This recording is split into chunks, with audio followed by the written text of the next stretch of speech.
This is the beer that we brewed. Yay. So this was an American amber. It's an American amber with Doug's input on how to. So does anybody remember the hops we added? Simcoe? No. Centennial? No. Citra? No. You're just going to go through them all, aren't you? Cascade, yes. Okay. Oh, Perle Glenn. and Uh-oh. Magnum. I need to pour more aggressively, I think. So Our growler perhaps the movement to failed. the growler is. Our fine. growler You failed. just gotta give it a bit of an aggressive pour, and you'll get some a bit of head on there. Yeah, you've got some decent carbonation. You're getting a bit of a cascade in there. It's not flat by any No. stretch, and it's still cold, which is nice. It's like It is cold. very cold actually. Now that I'm touching it. Smells So- really nice. Initial impressions?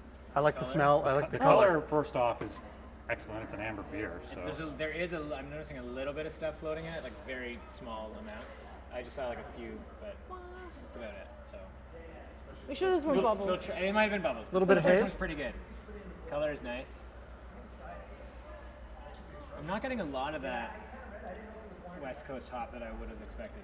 well, normally when you're doing an amber ale, you don't want it to be aggressively hopped. Right. So, Because you want that malt character to come forward more. and you dry hop this, yes? Yes, this is dry hopped. So 3 days of dry hop. So I can see how it's. I can taste how it's different than the one we had been Yes. brewing. So the other one was a little bit more more herbaceous, a little bit more kind of, I'd say, almost kind of like woodsy, like forest kind of flavors.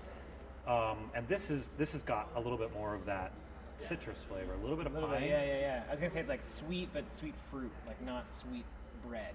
Exactly. And the nice thing about this is that it's balanced in terms of the hop character, the bitterness versus the sweetness.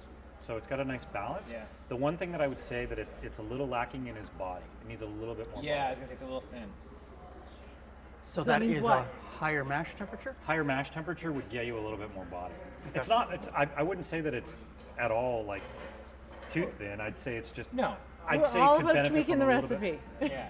So, So- 1 degree, 2 degrees. Well, so we mashed it about what, 152 Fahrenheit. I would bump it to 156, Okay. maybe 158. We'd Okay. give it a little bit more body, but you would also have to adjust the amount of hops you use, because when you get more body, you also get more sweetness. Yes. So in order to keep it more balanced, you'd have to add a little bit more hops, just so your IBUs would be a little bit higher, but it would be a nice balance.